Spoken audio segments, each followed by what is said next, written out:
Hello students, कैसे हैं आप सब। आई होप आप सब बहुत बहुत बहुत अच्छे होंगे और बहुत अच्छे से पढ़ाई कर रहे होंगे। सब बहुत बढ़िया चल रहा होगा। देखिए, आज है गणेश चतुर्थी, तो गणेश जी का नाम लेकर हम स्टार्ट कर देते हैं आज हम एक न्यू चैप्टर। ठीक है जी, तो नई एनर्जी के साथ आज हम नया चैप्टर स्टार्ट करने वाले हैं। तो चैप्टर का नाम है हाउ डू ऑर्गेनिजम्स रिप्रोड्यूस। देखिए, इतना सोचने की ज़रूरत नहीं है, इसकी तरह इतना सिर खुजाने की ज़रूरत नहीं है, क्योंकि हम तो बहुत अच्छे से कॉन्सेप्ट्स क्लियर करने वाले हैं, अच्छे से पढ़ने वाले हैं, तो हमें इसकी तरह सर खजाने की ज़रूरत नहीं पड़ेगी। तो चलिए स्टार्ट करते हैं। How do organisms reproduce. देखिए, क्या है कि ऑर्गेनिजम्स रिप्रोड्यूस क्यों करते हैं। बताइए आप लोग कि ऑर्गेनिज्म रिप्रोड्यूस क्यों करते हैं। देखिए, जैसे कि ब्रीदिंग है और हमारी बॉडी में डिफरेंट डिफरेंट एक्टिविटीज़ होती हैं, मेटाबॉलिज्म्स होता है, लंग्स काम करते हैं, हार्ट काम करता है, किडनी काम करती है, तो उन सभी की तरह रिप्रोडक्शन भी एक प्रोसेस होता है। ठीक है जी, हमारी बॉडी में, ठीक है, एक लिविंग ऑर्गेनिज्म की बॉडी में। तो क्या ये उतना ही नेसेसरी है जैसे बाकी सब एक्टिविटीज़ जो हमारी बॉडी में होती हैं, बाकी सब जो रिएक्शंस होती हैं, उतना ही इंपॉर्टेंट है। हाँ जी, इम्पॉर्टेंट तो है, बट ऐसा नहीं है कि अगर कोई ऑर्गेनिज्म रिप्रोड्यूस नहीं करता है तो वो मर जाएगा। ऐसा बिल्कुल नहीं है।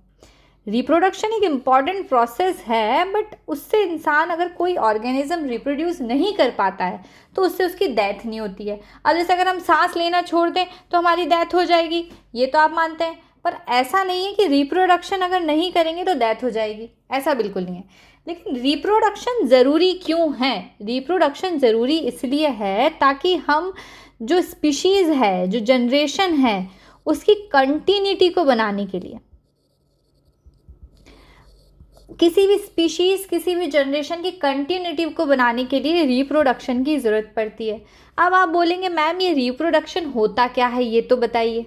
हाउ डू ऑर्गेनिज्म रिप्रोड्यूस, इसके जो डिफरेंट डिफरेंट मैथड्स हैं। आप सब इतने सारे धरती पे कितने सारे लोग रहते हैं, ठीक है, कितने सारे ऑर्गेनिजम्स रहते हैं, कितने सारे प्लांट्स हैं, कितने सारे एनिमल्स हैं, कितनी सारी डिफरेंट डिफरेंट स्पीशीज़ है ना।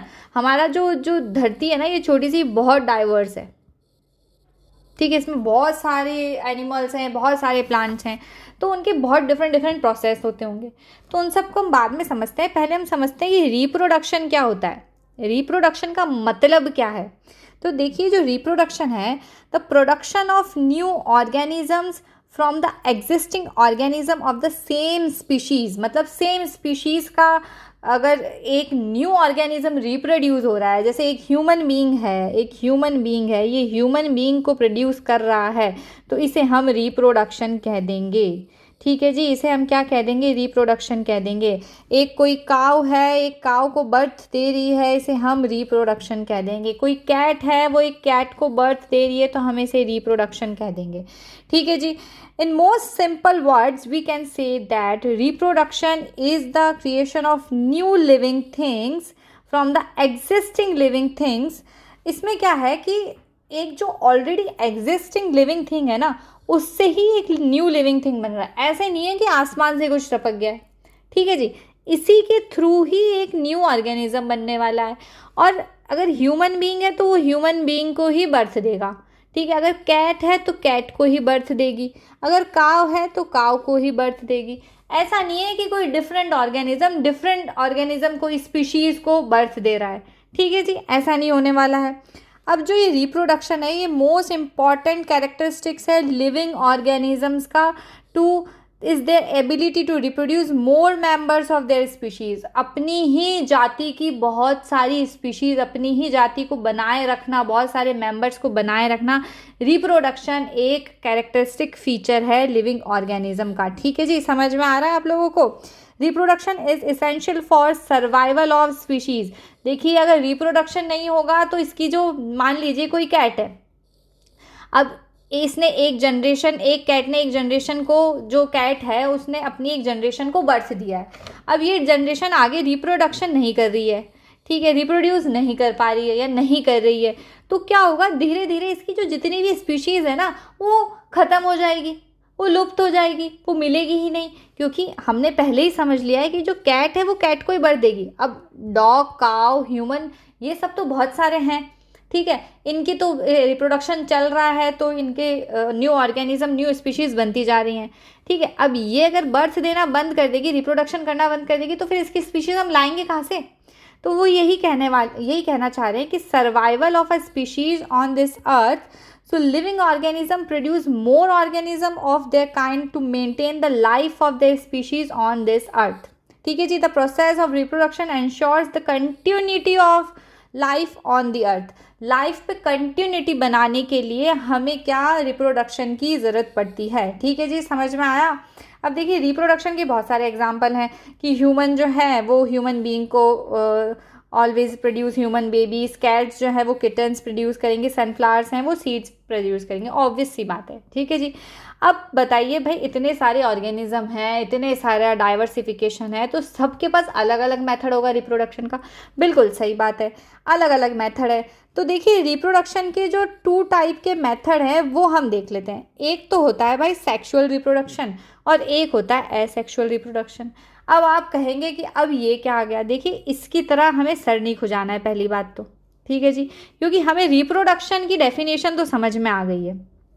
ठीक है, कि एक न्यू ऑर्गेनिज्म को बर्थ देना, एग्जिस्टिंग अगर कोई ऑर्गेनिज्म है वो न्यू ऑर्गेनिज्म को बर्थ देता है तो हम उसे रिप्रोडक्शन कहते हैं। ये हमें समझ में आ गया है। रिप्रोडक्शन की ज़रूरत क्यों है? स्पीशीज़ की कॉन्टिन्यूटी को बनाने के लिए हमें इस अर्थ पे रिप्रोडक्शन की ज़रूरत है। और 2 टाइप का रिप्रोडक्शन होता है, एक तो सेक्शुअल और एसेक्सुअल। ठीक है जी, अब हम ये समझ में आ गया। अब हम समझते हैं कि एसेक्सुअल रिप्रोडक्शन क्या होता है। देखिए जो एसेक्सुअल रिप्रोडक्शन होता है ना, उसमें है ना सिंगल पेरेंट इन्वॉल्व होता है। क्या इन्वॉल्व होता है? Single parent. समझ पा रहे हैं आप बात को? इसमें क्या होता है? सिंगल पेरेंट इन्वॉल्व होता है और इसमें सेक्स सेल्स जो हैं वो इन्वॉल्व नहीं होती हैं।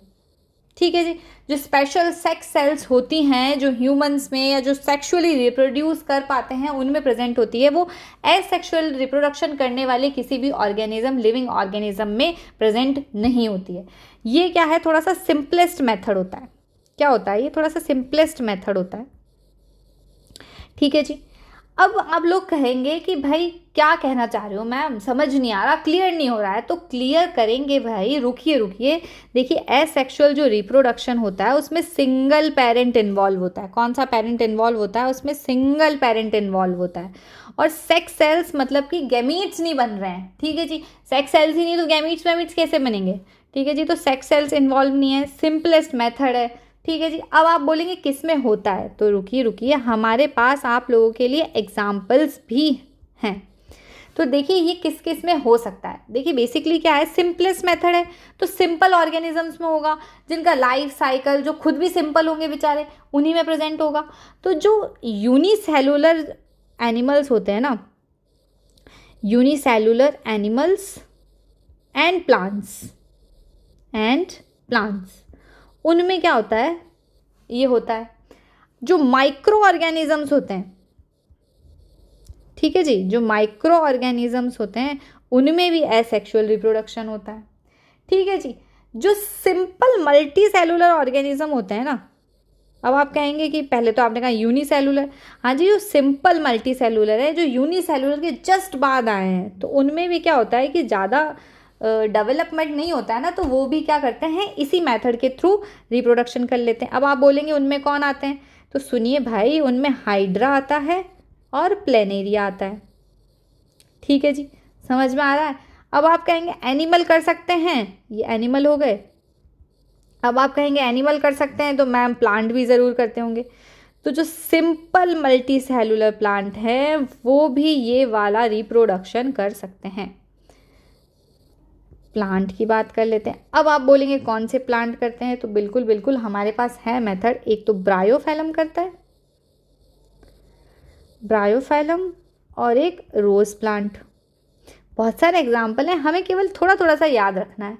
ठीक है जी, तो ये क्या है, हमारे पास एक एसेक्सुअल रिप्रोडक्शन के बारे में हमें पता चल गया कि भाई सिंपल मेथड होता है, सिंगल पेरेंट होता है, सेक्स सेल इन्वॉल्व नहीं होती है, उसे हम एसेक्सुअल रिप्रोडक्शन कहते हैं। ठीक है जी, समझ में आ गया है। अब आप कहेंगे मैम एसेक्सुअल रिप्रोडक्शन क्या होता है, तो देखिए अब सीधी सी बात है कि जब हमने एसेक्सुअल रिप्रोडक्शन पढ़ लिया है तो सेक्सुअल रिप्रोडक्शन में क्या होने वाला है। सेक्सुअल रिप्रोडक्शन में 2 पेरेंट्स आ जाएंगे। ठीक है जी, एक मेल हो जाएगा, एक फीमेल हो जाएगी। ठीक है जी, ये हमें समझ में आ गया। अब इनमें क्या होता है, सेक्स सेल्स जो होती हैं वो भी इन्वॉल्व होती हैं। ठीक है जी, ये भी इन्वॉल्व है, ये भी हमने मान ली। ये थोड़ा सा टाइम टेकन प्रोसेस होता है और थोड़ा सा कॉम्प्लेक्स भी होता है कि देखिए भाई भाई दो रिप्रोडक्टिव सेल्स हैं यहाँ पर, फिर इनमें से गैमीट्स बनेंगे, फ्यूज़न होगा, एम्ब्रियो बनेगा, जायगॉट बनेगा, एम्ब्रियो बनेगा, देन एक ऑर्गेनिज्म बनेगा। ठीक है, देखिए स्माइल कर रहा है क्योंकि ये बन गया है। ठीक है ना, तो इतना सब स्माइल करने के लिए इसे बहुत लंबे प्रोसेस के साथ गुजरना पड़ेगा, तो ये थोड़ा सा कॉम्प्लेक्स मेथड होता है। अब आप पूछेंगे कि मैम इसके एग्जाम्पल बताइए। बिल्कुल बिल्कुल, हमारे पास इसके भी एग्जाम्पल्स अवेलेबल हैं। देखिए सबसे बड़ा सबसे ईजी एग्जाम्पल तो हमारे पास ह्यूमन ही है। जो होमोसेपियंस होते हैं, बॉटनिकल नेम होमोसेपियंस। ठीक है, ये होते हैं। इसके बाद फिश होती है, डॉग्स होते हैं, कैट्स होती हैं, हॉर्स होते हैं, काउज होते हैं। तो हमारे पास बहुत सारे एग्जाम्पल हैं। अब देखिए आपको थोड़ा सा डायग्राम से इन चीज़ों को क्लियर, अब आप बोलेंगे कि भाई ये मतलब कैसे क्या क्या हो रहा है, आगे आने वाली वीडियोस में बहुत अच्छे से एक्सप्लेन किया जाएगा। आप डरिए मत, घबराइए मत, बस यहाँ तक का समझ में आ गया है कि भाई सेक्सुअल रिप्रोडक्शन में 2 पेरेंट हैं, एसेक्सुअल रिप्रोडक्शन में सिंगल पेरेंट है, बस इसमें सेक्स सेल्स नहीं होती हैं, इसमें सेक्स सेल्स प्रेजेंट होती हैं। ठीक है भाई, अब थोड़ा सा हम एग्जाम्पल थोड़ा सा डायग्राम से हम चीज़ों को क्लियर कर लेते हैं। देखिए जो ह्यूमन बींग्स होते हैं वो अपने जैसा ही एक ह्यूमन बींग को बर्थ देंगे। ठीक है जी, ये दोनों ह्यूमन बीइंग है, इन्होंने अपने जैसे ही ह्यूमन बीइंग को देखिए कैसे स्माइल कर रहे हैं क्योंकि बर्थ हो गया। देखिए जो डॉग है वो अपने जैसे ही डॉग्स को बर्थ देने वाला है। ठीक है, जो किटन है वो अपने जैसे ही किटन, ऐसा नहीं है ना कि भाई किटन ने डॉग को बर्थ दे दिया, ऐसा तो नहीं हो रहा है ना। ठीक है ना, ये तो आप समझ पा रहे हैं। अब देखिए प्लांट्स में कैसे होता है कि भाई जो स्टिग्मा है उस पर कहीं से पोलन ग्रेन्स आते हैं और फिर ऐसा कुछ होता है कि भाई पोलर न्यूक्लियाई बन रहा है, जायगॉट बन रहा है, एम्ब्रियो बन रहा है, कुछ तो हो रहा है, देन एक न्यू प्लांट बना है। देखिए इतना कॉम्प्लेक्स मत जाइए, इतना समझने के लिए आपको बहुत अच्छे से समझाया जाएगा, नई वीडियोस लाई जाएगी, आप बस देख लीजिए कि ऐसा कुछ सेक्सुअल रिप्रोडक्शन होता है। ठीक है, एसेक्सुअल रिप्रोडक्शन में क्या होने वाला है कि जैसे ये ब्रायोफेलम का एक लीफ है, इसमें क्या है कि साइड में ना छोटी छोटी ये एडवेंटिशियस बर्ड्स होती हैं, ये बर्ड्स प्रेजेंट होती हैं। इससे क्या होता है, एक न्यू ही प्लांट बन जाता है। ये क्या करती है बर्ड्स, एक न्यू प्लांट को जन्म दे देती हैं। ठीक है, जैसे ये ज़मीन में गिरी और इन्होंने नया प्लांट बना लिया। ठीक है जी, अब हाइड्रा है, ये बडिंग करता है। देखिए हाइड्रा का ये वाला जो पार्ट है ये थोड़ा सा ग्रो करता है इसकी जैसा ही, और फिर ये सेपरेट आउट हो जाता है और एक न्यू ऑर्गेनिज्म बन जाता है। ठीक है जी, तो इसमें क्या हो गया, बडिंग से हो गया। ठीक है, अब फ्रेगमेंटेशन है। अब देखिए क्या हो रहा है कि ये जो पार्ट है ये कट आउट हो गया है यहाँ से। ठीक है ना, ये यहाँ से कट गया है और इसने एक नए ही ऑर्गेनिज्म को जन्म दे दिया है। ठीक है, एक न्यू ऑर्गेनिज्म हमें मिल गया है। ठीक है जी, समझ पा रहे हैं आप सब इन सब चीज़ों को। तो देखिए जो सेक्सुअल रिप्रोडक्शन में उसमें तो हमें पता चल चुका है कि 2 सेक्स इन्वॉल्व होंगे, गैमीट्स बनेंगे, फ्यूजन होगा, देन एम्ब्रियो बनेगा, देन एक ऑर्गेनिज्म बनेगा। ठीक है, तो इसका क्या प्रोसेस है वो सब हम आराम से बाद में समझेंगे धीरे धीरे। इसमें कौन कौन से एसेक्सुअल रिप्रोडक्शन के कौन कौन से मेथड हो सकते हैं जो हमें पढ़ना है। देखिए एक तो हमने फ्यूजन पढ़ना है, एक हमने बडिंग पढ़ना है। ठीक है, एक हमें स्पोर फॉर्मेशन पढ़ना है, इसके अंदर हमें बहुत सारे स्पोर्स, जूस स्पोर्स, कॉन्यूडो स्पोर्स, ऐसे सब कुछ हमें देखने को मिलेगा। बस हमें एक बार सुन लेना है ध्यान से, सब समझ में आ जाएगा। रीजनरेशन देखना है हमें। ठीक है, फ्रेगमेंटेशन देखना है, फ्रेगमेंटेशन हमने एग्जाम्पल डायग्राम में ऊपर देखा है। वेजिटेटिव प्रोपोगेशन देखना है। ठीक है, तो ऐसे करके हमें ये 6 मेथड है, अप्रॉक्स 3 4 5 6 मेथड्स हैं, ये हमें देखना है। ठीक है जी, तो ये सब हम देखेंगे, आप घबराइए मत, बहुत आराम से समझते जाना है हमें। अभी हमने केवल रिप्रोडक्शन की हमने डेफिनेशन देखी है और हमने टाइप्स देखे हैं कि 2 टाइप के रिप्रोडक्शन होते हैं और इनकी थोड़ी सी सिंपल सी हमने इनके बारे में जाना है कि ये क्या होते हैं, कैसे होते हैं। बाकी आगे आने वाली वीडियो में इनका सबका एक्सप्लेनेशन आपके लिए लेकर आएंगे। जब तक के लिए आप सब अपना ध्यान रखिए, बहुत अच्छे से पढ़ाई करिए, चीज़ों को रिपीट रिवाइज करते रहिए ताकि आप लोगों को समझने में कोई प्रॉब्लम ना हो।